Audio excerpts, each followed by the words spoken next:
We are currently on the southern Maine coast, and as you can see, the beach is littered with plastic fishing debris. If it isn't removed, this plastic will enter the ocean and disrupt marine life.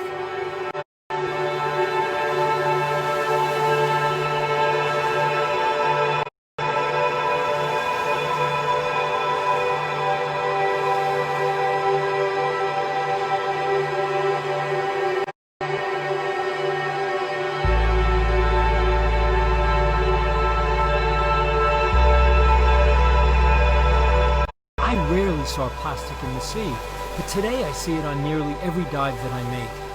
I worry what the future will be for my daughter and generations to come.